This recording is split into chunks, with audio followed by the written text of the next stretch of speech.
Olá pessoal, está no ar mais um Conversa Fiada.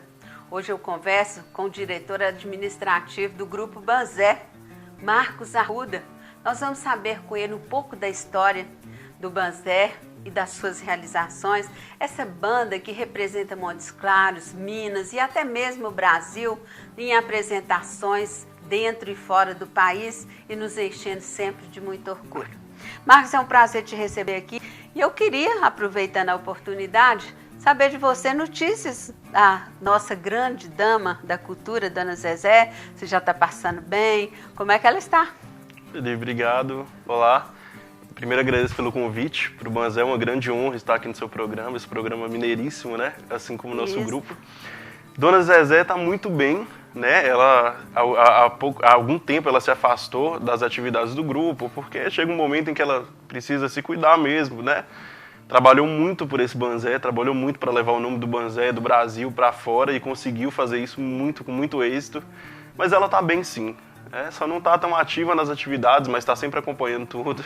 Isso, eu queria que você levasse nosso abraço para ela e nossa gratidão por ela ter feito do nosso folclore e da nossa cultura o tanto que ela fez, nos enchendo sempre de orgulho com essas andanças do Banzé aí pelo mundo, tá? Sim. Nosso programa tem muita gente que conhece o Banzé, mas tem muita gente que está chegando aí e ainda não viu o Banzé se apresentar. Eu queria que você contasse pra gente um pouco da história do Banzé.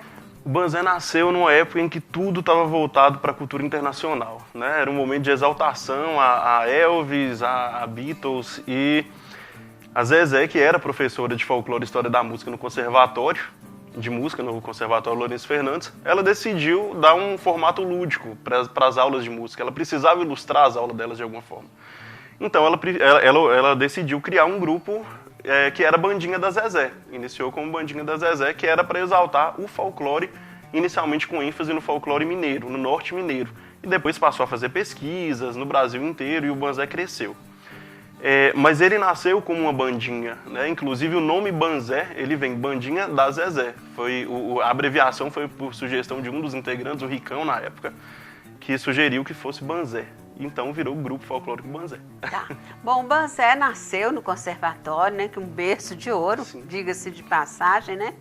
E revelou muita gente. O Tino Gomes, a Antonieta, né? Eu queria que você citasse mais gente que passou por lá. Nossa, muita gente.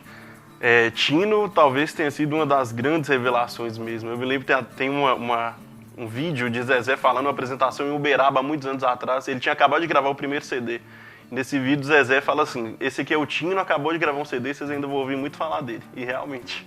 Mas tem a própria Antonieta, tem o Yuri Popov, o Marcelo, né? Godoy, sim, muita gente. Tem carreira internacional, Exatamente. Né? Isso. Agora fala pra gente onde que o Banzé já chegou, em termos de títulos, de condecorações, enfim. A Europa, praticamente inteira, o Banzé já foi, muitos festivais internacionais. Passou também em 91 de costa a costa nos Estados Unidos, no Canadá. Inclusive foi o primeiro grupo brasileiro a se apresentar no Epcot Center, na Disney. E talvez um dos maiores prêmios que nós temos recebido foi na França, na cidade de Châteauneuf-du-Four, que era o festival que comemorava o bicentenário da Revolução Francesa. Entre delegações da Rússia, Tchecoslováquia, o Banzé tirou o primeiro lugar. É raro comparar uma cultura com a outra, mas em termos de preparo, de estrutura e da própria expressão brasileira, o Banzé conseguiu levar isso e tirou os 3 primeiros prêmios desse festival. Bom, Dona Zezé já chegou a ser a vice-presidente do Comitê Internacional de Folclore, né? Eu queria que você comentasse esse fato para a gente, qual a importância de um título internacional para Dona Zezé em Montes Claros, para o nosso folclore. É reconhecimento isso? Isso foi importantíssimo para o Brasil, né? O CIOF, que é o Comitê Internacional de Organização de Festivais Folclóricos e Artes Tradicionais, ele tem um vínculo com a Unesco, com as Nações Unidas, no status da cultura. E Zezé foi representante em Minas como delegada estadual do CIOF e da Organização Internacional de Folclore, também da Unesco, ela foi vice-presidente mundial. Isso abriu portas não só para o Banzé, mas para outros grupos que saíram de dentro do Banzé, que nasceram dentro do Banzé, porque foram vários também. Então, o contato com essas organizações foi muito importante. E para que esse trabalho de pesquisa, preservação e difusão em todo o Brasil, porque o Banzé foi pioneiro, pudesse ser tão forte como ele é hoje. Festivais internacionais de folclore que ocorrem no Brasil. Isso abriu as portas para esses festivais, com certeza. né? Eu queria te perguntar, eu estou com saudade dos festivais, por que eles não estão acontecendo? Puramente falta de recurso. É mesmo? Antes era... a própria Zezé sempre teve muita facilidade para trazer recursos, né? E ela sempre foi muito respeitada.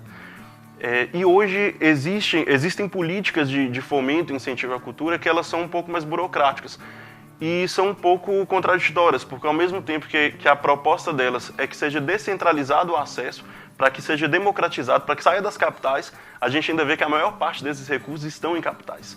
E no interior a gente tem mais um amadorismo para produções. Nas capitais a gente já vê mais recursos, pessoas, empresas capacitadas com isso.